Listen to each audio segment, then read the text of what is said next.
Yo, what up guys, I'm Sammy and welcome back to the Soul Drop. And today I'm going to be doing a versus video between the Luka 1 and the Luka 2 by Jordan brand. And of course, these are both Luka Doncic's signature shoes. I like saying that, Luka Doncic. Sorry.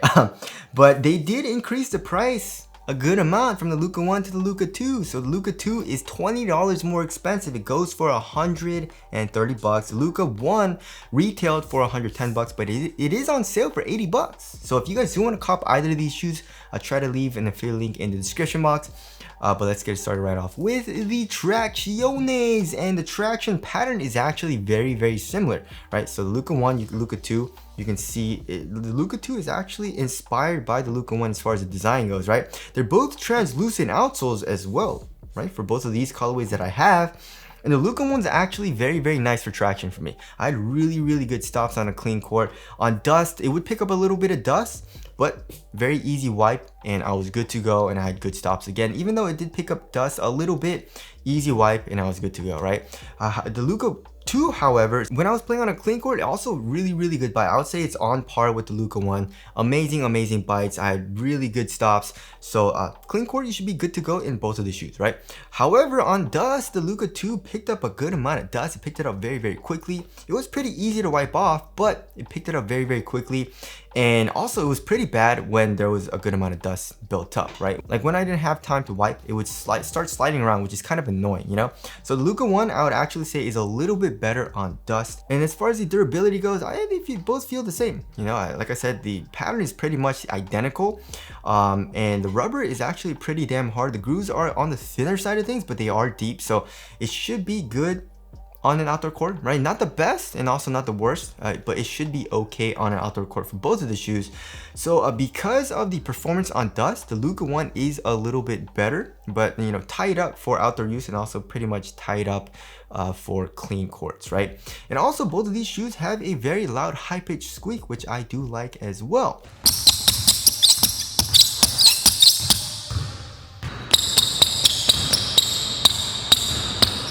Now moving on to the heel to toe transition, they're both pretty damn smooth, right? But the Luka 1 feels a little bit more flexible, which we'll get into, right? So here in the heel, we have a nice curved shape. Same thing here in the Luka 1s. And then in the forefoot, they both have very nice curved shapes, but the Luka 1 feels a little bit more flexible. The Luka 2, I'm putting a little bit more force in. It's not super noticeable, but you know, just because I'm doing a comparison, I'm doing a versus video, I'm telling you guys that it feels a little bit more stiff here in the forefoot for the Luka 2. Again, not a huge deal, right? But when you're doing heel dominant strides down the court, they both feel pretty similar. Like I said, the Luka 1 feels a little bit more smooth, a little bit more flexible here in the forefoot, but not that big of a difference, right? Now moving on to the cushioning setup, I would say the Luka 2 actually feels pretty damn nice. So the Luka 2 is using a carrier, right? And then also has Formula 23 foam in the midsole. And then the Luka 1 had a full length Formula 23, which is kind of crazy because this does not feel that soft, right? So the main difference is, I would say, the heel cushion. So for the forefoot, they're both pretty dead, but in the heel, the Luka 2 actually has more compression. It feels a little bit softer as well. And also the heel does feel thicker. So you feel higher up off the ground. And also the Luka 2 has more of an offset compared to the Luka 1. The Luka 1 is a little bit more flat, it feels like. And then here in the heel, there's not as much compression. So I would say I like the Luka 2 cushioning setup a little bit more, and I would say most people will enjoy the Luka 2 cushioning setup as well because of that. So if you're doing heel strikes, the Luka 2 will be better. And also it's just more comfortable in the heel. The insole, they're both like just regular ortholite insoles, and then the stepping comfort from the actual strobe board is not that good because they're both very stiff for the strobe boards. So pretty much the only difference is the heel, right? And like I said, it's not too soft, it's not too mushy here in the Luka 2s. So I enjoyed the Luka 2 cushioning setup more, and I feel like most people will agree with that. So there is the cushioning setup there. Moving on to the material. So but the material in the upper is actually pretty damn different, although I guess it kind of doesn't look that different. They both look, I guess, more supportive, like on the more supportive side of things, right? So Luka 1, I didn't have any issues with support, but look at how soft it is. I just press it and it kind of gives, you know what I mean? It's just super duper soft. It's a textile material with this flight wire material embroidered going throughout this entire upper here in the toe box and also on the lateral side, giving you better support, right? But also doesn't make the material feel too bulky or anything like that. So I do like the flight wire. But then here in the Luka 2, even though it's hella broken in, it's still like pretty, look at that. it's still pretty damn stiff. So if you're looking for the thinner material and also the material that conforms to your foot better, then obviously the Luka 1 is going to be better. And also the Luka 1 is actually pretty damn supportive. You know, it doesn't stretch at all. I didn't have any issues with support.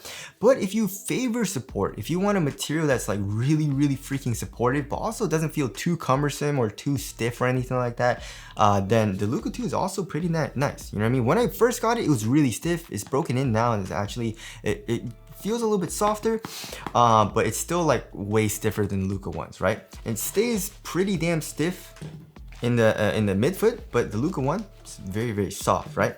For the tongue, I would actually say it has the same amount of padding. You know, it has a good amount of padding in the tongue for both of the shoes. Feels pretty damn nice on top of your foot. They're also both half booty construction tongues, giving you a better overall one-to-one fit. And then here in the ankle area, I would say the Luka 2 has a little bit more padding as well. The Luka 1 is actually pretty damn minimal. So yeah, that's the difference. That's like a pretty big difference as well. So if you're looking for this more supportive, more kind of rigid feeling material, then go with the Luka 2. Obviously, I would say most people would probably prefer the Luka 1 material because for me, in my personal experience, it's still super thin. It conforms to my foot extremely well, but also it's very supportive, right? But I am a lighter dude. So if you're a heavier dude and you want a lot more support, then I guess go with the Luka 2s. I mean, it's all on preference here. I'm not saying one's better than the other, but for me, I would say I like the Luka 1 material better, right? Now moving on to the fit. So I did go up half a size for both of the shoes, and they both fit me pretty damn well. I would say the Luka 1 fits a little bit more snug here in the toe box, and also it feels a little bit shorter, right? The Luka 2 there's still a little bit of length here, and also here in the toe box, it is a little bit roomier than the Luka 1s because, you know, I broke in the Luka 2s and it got a little bit looser, just a tiny bit, you know, once I, you know, kept playing it and stuff like that. So if you want a pretty snug fit, then go up half a size for both of the shoes. And also width-wise, I would say the Luka 1 feels a little bit narrower, just a tiny bit narrower, but the Luka 2 is still slightly narrow. So yeah, going up half a size was good for me in both of these shoes. If you want a pretty snug fit, then go up half a size. If you want a really snug fit, then go true to size. But I probably wouldn't recommend that because it'll be very snug. And if you have a wide foot or you want a roomier fit, I would suggest going up a full size, right? But for me, going up half a size was good. And now moving on to the support and lockdown, right? So for me personally, in my personal experience, both of them were freaking amazing, right? For lateral containment, I was good to go in the Luka 1s. I was not going anywhere. And my foot was not going anywhere, right? As far as the lateral counters go, there's not a whole lot here in the forefoot, but for some reason I felt good, you know? And also here in the heel, we have a good amount of stuff going on. Like the cushion coming out, we have an internal TPU heel counter, but the Luka 2s, however, you had this material, like I said, super supportive. You have this midfoot piece, you have this forefoot piece, you have a crazy internal TPU heel counter. So, I mean, no matter how big you are, you know, like you can be LeBron, and I don't think your foot's gonna slide out of the footbed in the Luka 2s, you know what I mean? Luka 1, I don't think so, but it just feels like the Luka 2 is just way more supportive and way more rigid, you know? So there's that, and also lateral stability, they're both pretty damn good. They have a very wide base, look at that. So for lateral stability, I was good to go. And I didn't have any issues with heel slippage. My foot felt locked down in both of the shoes. So support and lockdown was very good for me in both of the shoes. However, like I said, if you want the more overall support, then go with the Luka 2s, right? I guess if you're a super heavy dude. All right, now moving on to the weight of the shoe. I feel like the Luka 1 is gonna be lighter, right? So yeah, 12 ounces on the dot for the Luka 1s. And Luka 2 is like 13. Yeah, 13.15 ounces. So like an ounce lighter for the Lukas. Yeah, it feels lighter. It feels more minimal. It feels a lot more smooth because of the softer material and also a little bit more flexible here in the forefoot. So it's just a different feel. You know what I mean? And that's what I prefer. I like a shoe that feels more flexible, you know what I mean? A little bit more smooth. There are people that like a little bit more stiff. That's not a bad thing, you know? But like I said, I like the feeling of the Luka 1 a little bit better. And if you're playing on clean court, they're both very responsive shoes. You know what I mean? Like I had a really good time playing in both of these shoes on a clean court. Dusty setting, however, I would lean toward the Luka 1s, right? Now moving on to the aesthetics. I don't know, guys. I feel like I like the Luka 2s a little bit better, right? Yeah, I think I like the Luka 2s a little bit better. So tell us what you guys think of the aesthetics down in the comment section below. Which one do you guys think looks better? But wrapping things up, in my personal opinion, I would say I like the Luka 1s better. The Luka 1, I feel like is because for me, it's just as supportive, right? The Luka 2, that's what the Luka 2 does well, support. It's rigidness, you know what I mean? All that. But for me, the Luka one was still very, very supportive, but a little bit more responsive because it performs better on dust. You know what I mean? I guess the cushion is a little bit more lackluster than the Luka 2s, but it's not that big of a difference. You know what I mean? It's not like the Luka 2 has amazing cushion, you know? So because of those reasons, I like the Luka one, and also it's cheaper. It's 110 bucks, $20 cheaper, but right now it's on sale, so it's like what, 30, it's like $50 cheaper. But like I said, if you want the like a little bit more cushion, like heel cushion, you know, I guess a little bit more compression. And also if you want the overall like stiffer, more supportive feeling shoe, then obviously lean toward the Luka 2. But for most people, I feel like Luka 1's better. You know what I mean? But anyways, that about concludes this versus video. Again, if you guys do want to cop either of these shoes, I try to leave the free link in the description box. But that's it. Thank you guys for watching, and I'll see you guys in the next one.